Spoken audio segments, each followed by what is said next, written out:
आज के इस वीडियो में हम जानेंगे कि संडे के बाद मंडे क्यों आता है, मंडे के बाद ट्यूसडे क्यों आता है। अब सुनने में तो ये बहुत ही आसान सी भाषा लगती है, लेकिन इसके पीछे का जो रीज़न है वो बहुत ज़्यादा साइंटिफिक है। वेस्टर्न सिस्टम कहता है कि इसको हमने ढूंढा, हमने बनाया, लेकिन आपको इसका सटीक आंसर आर्यभट्ट द्वारा लिखी गई सूर्य सिद्धांत में मिल जाता है। दोस्तों, घबराने की कोई बात नहीं, क्योंकि ये पूरा वीडियो मैं आपको एनिमेशन से समझाऊंगा, क्योंकि ये टॉपिक ही ऐसा है कि अगर आपने चलचित्र नहीं देखा, एनिमेशन नहीं देखा, तो आपको शायद ये चीज़ समझ में ना आए। और ये बहुत बेसिक सी बात है। कभी भी किसी भी महफिल में बैठकर कोई भी इंसान आपसे पूछ सकता है कि संडे के बाद मंडे क्यों आता है, यही क्रम क्यों है, 7 दिन ही क्यों है, 10 दिन क्यों नहीं है। इसके पीछे का लॉजिक आपको पता होना चाहिए। और क्या पता इस वीडियो के बाद ये लॉजिक आपको समझ में आ जाए, तो भी आप अपनी महफिल में थोड़े से भौकाल टाइट कर सकें। तो 5 से 6 मिनट लगेंगे। एनिमेशन के द्वारा आप समझोगे कि किस तरह से हमारे जो एंसेस्टर्स हैं उन्होंने ये पूरा दिन रात का पूरा प्रोग्राम समझकर हमको ये सीक्वेंस ऑफ डेज दिया है। देखिए, इसकी शुरुआत होती कहाँ पर है।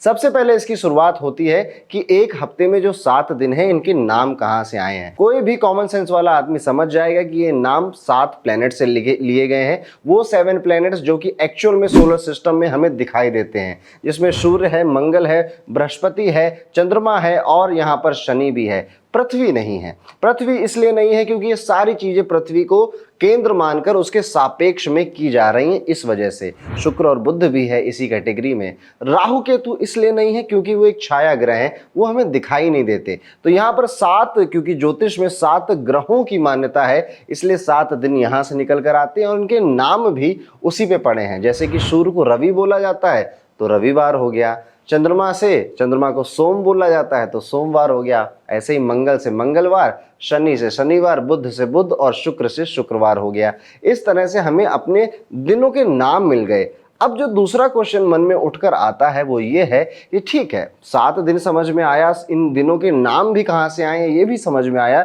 लेकिन ये रीज़न नहीं समझ में आया कि प्लैनेट तो इस क्रम में है नहीं सोलर सिस्टम में, कि संडे के बाद मंडे यानी सूर्य के बाद चंद्रमा तो है नहीं, सूर्य के बाद तो बुध है, तो ये दिन इस क्रम में ही क्यों लिखे गए। अब यहाँ पर आपको एक छोटी सी टेक्निकल चीज़ समझनी पड़ेगी, और उस टेक्निकल चीज़ का नाम है होरा। ये होरा संस्कृत का शब्द है और इसी होरा को इंग्लिश में आप आर बोलते हैं, इसका अर्थ होता है घंटा। एक्चुअल में एक होरा का 1 घंटा ही मतलब होता है। जब बात आती है ज्योतिष सिद्धांत की, तो आप ये देख लीजिए कि क्योंकि पृथ्वी एक दिन में 360 डिग्री घूमती है, तो दिन और रात दोनों हो जाते हैं। इस पूरे क्रम को बोला जाता है अहोरात्र। आ मतलब दिन और रात्र का जो त्रा है उसका मतलब होता है त्रा। तो दिन और रात को आप हटा दीजिए तो जो आपको शब्द मिलता है वो होता है होरा। अब होरा मतलब 1 घंटा, इतना तो आप भी समझ गए हैं, लेकिन इस 1 घंटे का आप करेंगे क्या। देखिए, ज्योतिष में जो दिन शुरुआत मानी जाती है वो मानी जाती है सूर्य उदय के साथ। तो लेट्स सपोज मान लेते हैं कि सूर्य उदय 6 बजे सुबह हो रहा है। अब सुबह के 6 बजे से अगले दिन के सुबह के 6 बजे तक 24 घंटे हो जाएंगे। अब इन 24 घंटों को डिवाइड करिए। यहाँ पर आपको हर 1 घंटे को एक प्लेनेट रूल कर रहा होगा, जिस भी प्लेनेट का होरा चल रहा होगा। बस ये वो टेक्निकल पॉइंट है, जिस भी प्लेनेट का होरा चल रहा होगा वो प्लेनेट उस घंटे को रूल करेगा। और एक यहाँ पर रूल निकल कर आता है कि जो भी प्लेनेट सबसे पहले घंटे को यानी कि 6 बजे वाले घंटे को रूल करेगा, उसी के नाम पर वो दिन का नाम रख दिया जाएगा। तो यहाँ पे ये बात क्लियर हो गई कि सुबह 6 बजे से दिन की शुरुआत मानी जा रही है सूर्योदय पे, और 6 बजे से लेकर 7 बजे के इस 1 घंटे में जो भी प्लेनेट इस 1 घंटे को रूल कर रहा होगा, उसी प्लेनेट के नाम पर पूरा दिन रख दिया जाएगा। लेकिन इस 1 घंटे को कौन सा प्लेनेट रूल करेगा ये कैसे पता चलेगा। बहुत सिंपल है इसका भी कॉन्सेप्ट। इसका कॉन्सेप्ट निकाला गया है कि हर एक प्लेनेट सूर्य का चक्कर लगाने में कितना समय लेता है। जैसे कि सूर्य का एक चक्कर लगाने में पृथ्वी लेती है 365 दिन, वहीं पर जो शनि प्लेनेट है वो लेता है 30 साल। अब यहाँ पे हर एक ग्रह की अपनी अपनी चाल है, जो कि आपको अपनी स्क्रीन पे दिखाई भी दे रही होगी। यहाँ पर आपको देखने में एक बड़ी अजीब बात लगेगी कि यहाँ पर सन को भी रवि लिखकर 365 दिन लिख दिया गया है। इसके पीछे का भी रीजन समझ लीजिए। पृथ्वी को स्टेशनरी माना गया और ये माना गया कि सूर्य पृथ्वी का चक्कर लगा रहा है। ज्योतिष में गणना करने के लिए ये अवधारणाएं बनानी पड़ती हैं। अब ऐसे में अगर पृथ्वी स्टेशनरी है, सूर्य पूरा चक्कर लगा रहा है, तो भी तो 365 दिन ही लगेंगे।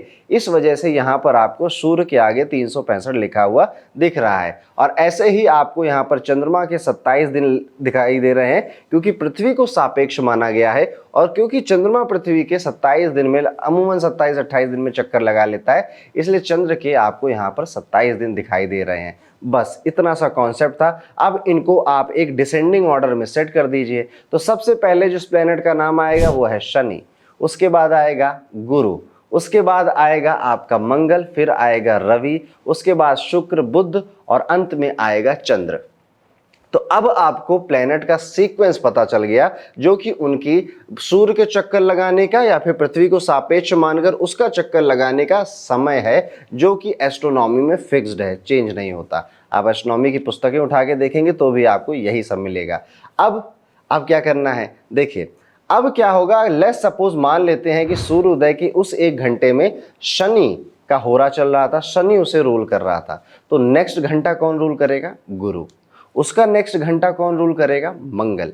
उसका नेक्स्ट घंटा रवि, उसके बाद शुक्र, बुध और अंत में चंद्रमा। इस तरह से एक सीक्वेंस बन जाएगा जो कि एक लय है। तो यहाँ पर आपको 7 मोटे मोटे घंटों को कौन रूल कर रहा है ये पता चल जाएगा।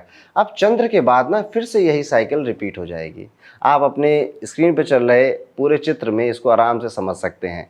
चंद्र के बाद फिर शनि आएगा और ऐसे करते करते पूरे 24 घंटों में कौन से घंटे को कौन सा प्लेनेट रूल कर रहा है ये आपको पता चल जाएगा। दोस्तों, ये वही सिद्धांत है जिससे आपके घर में मुहूर्त निकाला जाता है कि इस घंटे से इस घंटे तक काम करो। ये भी मुहूर्त होरा से ही निकल कर आया है। होरा अपने आप में एक शास्त्र होता है जिसमें बहुत सारी चीज़ें होती हैं और जिसमें से एक छोटी सी चीज़ आज मैं आपको समझा रहा हूँ। अब 24 घंटे तक तो आपको पता चल गया कि हर एक घंटे को कौन सा प्लेनेट रूल कर रहा है, लेकिन जैसे ही 25वां घंटा आएगा, 25वें घंटे को जो प्लेनेट रूल करेगा उससे आपका अगले दिन का नाम पड़ जाएगा। अब जैसे शनि ने शुरुआत करी थी, तो आप देख रहे हैं पूरे स्क्रीन पर जो 25वां घंटा है उसे रवि यानी कि सूर्य रूल कर रहा है, इसलिए अगला दिन कौन सा हुआ? रविवार का। अब एक बार और इसको समझते हैं। अगला दिन रविवार का हुआ तो अब पूरी 24 घंटे की फिर से हम श्रृंखला बना लेते हैं और एक के बाद एक उसी चक्र में, जो चक्र आपकी स्क्रीन पे घूम रहा है ना, उसी चक्र को फॉलो करते हुए 24 घंटे को हर एक घंटे को एक प्लेनेट से एसोसिएट कर देते हैं। अभी तक इसमें कुछ मनगढ़ंत कहानी नहीं है, कोई अंधविश्वास नहीं है, ये पूरा का पूरा साइंटिफिक है। अब यहाँ पर आप देखिए 25वां घंटा जो है वो चंद्र रूल करेगा, इसीलिए रविवार के बाद अगला दिन आ जाता है सोमवार का। इस तरह से आपके दिनों के नाम डिसाइड हुए हैं। कितना साइंटिफिक है, कितना इजी है समझना। जिनको समझ में आया, जिनको ये लगा कि यार आज कुछ नया सीखने को मिला, वो लाइक ज़रूर करेंगे इस वीडियो को और मुझे कमेंट में बताएंगे कि इस तरह की कोई और क्यूरियोसिटी आपके मन में है जो कि प्लेनेट से संबंधित है। देखिए, मैं पहली बार कुछ नया ट्राई कर रहा हूँ, एनिमेशन का ट्राई कर रहा हूँ, कोई कॉन्सेप्ट समझाने का ट्राई कर रहा हूँ आपको, तो ज़रूर सपोर्ट करिएगा। और आपके मन की जो क्यूरियोसिटी है, साइंटिफिक क्यूरियोसिटी, ज्योतिष एक साइंस ही है, बस है कि कुछ बातें हम आज जानते हैं, कुछ बातें हम आने वाले समय में जान ही जाएंगे। तो इसी नोट के साथ मैं आज अपने इस वीडियो को यहीं पर एंड करूंगा। मिलता हूं आपसे अगले वीडियो में, तब तक के लिए राधे राधे।